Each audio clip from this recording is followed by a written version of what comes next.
पूरे देश की तरफ से उन 300 लोगों की शहादत को नमन करता हूँ जिन्होंने किसानों के लिए संघर्ष करते करते खुशी खुशी अपनी जान गंवा दी। अब हमारी जिम्मेदारी है, पूरे देश की जिम्मेदारी है, मेरी जिम्मेदारी है, उनकी शहादत बेकार नहीं होनी चाहिए। जिस देश के अंदर किसानों का सम्मान नहीं है वो देश कभी प्रगति नहीं कर सकता। दोस्तों, जब से केंद्र सरकार ने तीनों काले कानून पास करे पूरे देश के किसान दुखी हो गए। पूरे देश के पंजाब और हरियाणा के किसानों ने आगे बढ़ के पूरे देश के किसानों का नेतृत्व किया। कोई कुछ भी कहे चिंता मत करना, सारा देश आपके साथ है, सारे देश के किसान आपके साथ हैं। और जब से ये संघर्ष शुरू हुआ है पहले दिन से मजबूती के साथ हर कदम से कदम मिला के आम आदमी पार्टी, अरविंद केजरीवाल और मेरी दिल्ली सरकार किसानों का साथ दे रही है। पंजाब और हरियाणा के किसानों ने दिल्ली की तरफ कूच करा था, तब केंद्र में बैठी बीजेपी सरकार ने एक षड्यंत्र रचा।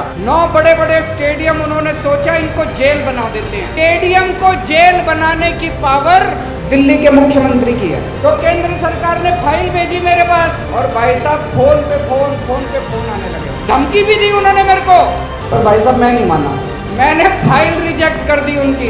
मैंने फाइल पे लिख दिया कि किसानों का आंदोलन सही है, किसानों की मांगे तुरंत मानी जाए, और मैंने फाइल उनकी वापस दे दी। भाई साहब इतना नाराज हुए, ये इतना नाराज हुए, मेरे से इतना गुस्सा हुए। फिर मैंने अपने सारे विधायकों को बोला, अपने सारे सांसदों को कि बॉर्डर पे जाओ, किसान बैठे हैं, उनकी जाके सेवा करो। हमने लंगर लगवाए, दिल्ली सरकार की तरफ से पानी का इंतजाम करा, जो हम कर सकते थे हमारे हाथ में था सब कुछ करा जी। और जिस दिन राकेश टिकैत भाई साहब के साथ वो हादसा हुआ, राकेश टिकैत भाई साहब वो टीवी पे रो रहे थे, मेरे से रहा नहीं गया। मैंने राकेश टिकैत जी को फोन करा, मेरी उनसे फोन पे सीधी बात हुई। मैंने राकेश टिकैत जी को कहा आप अपना दिल कमजोर मत करो, हम सारे आपके साथ हैं, सारा देश आपके साथ है, बताओ आपको क्या चाहिए। बोले जी ये योगी सरकार ने हमारी बिजली बंद कर दी, हमारा पानी बंद कर दिया। मैंने कहा चिंता मत करो, 1 घंटा दो। 1 घंटे के अंदर हमने जनरेटर भिजवा दिए, बिजली का इंतजाम कर दिया, सारा इंतजाम कर दिया। और मुझे बड़ी खुशी है कि आज भी किसान आंदोलन 4 महीने के बाद जिंदा है। किसान आंदोलन का समर्थन करने के लिए वो अब हमें सजा दे रहे हैं। वो संसद के अंदर एक बिल लेके आए हैं कि दिल्ली के अंदर चुनी हुई सरकार, चुने हुए मुख्यमंत्री की कोई पावर नहीं होगी, सारी पावर लेफ्टिनेंट गवर्नर की। संसद के अंदर जब ये बिल पे चर्चा हो रही थी, बीजेपी के एक सांसद ने खड़े होकर बोला केजरीवाल ने किसानों का समर्थन किया था इसलिए केजरीवाल को सजा दे रहे हैं। मैं उनको कहना चाहता हूँ हमारे 300 किसान भाइयों ने शहादत दे दी, अपनी जान दे दी। इस किसान आंदोलन के लिए अगर केजरीवाल की जान भी चली जाए, जो कहता है मैं भारत से प्यार करता हूँ, उसका फर्ज है कि किसान आंदोलन का साथ दे।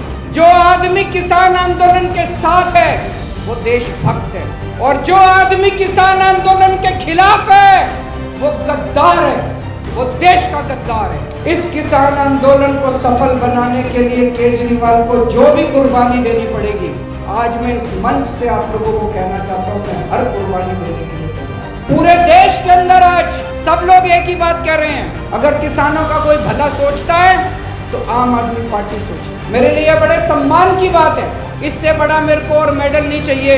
मैं बीजेपी वालों को कहना चाहता हूँ केंद्र में भी उनकी सरकार, कितने सारे राज्यों में भी उनकी सरकार। केजरीवाल ने दिल्ली में इतने स्कूल बनवा दिए, बीजेपी ने पूरे देश में मिलके एक स्कूल नहीं बनवाया, एक कॉलेज नहीं बनवाया, एक अस्पताल। मैं इनको कहना चाहता हूँ बीजेपी वालों को, स्कूल और अस्पताल बनाने के लिए, जनता की सेवा करने के लिए शक्तियों की जरूरत नहीं होती, नीयत की जरूरत होती है।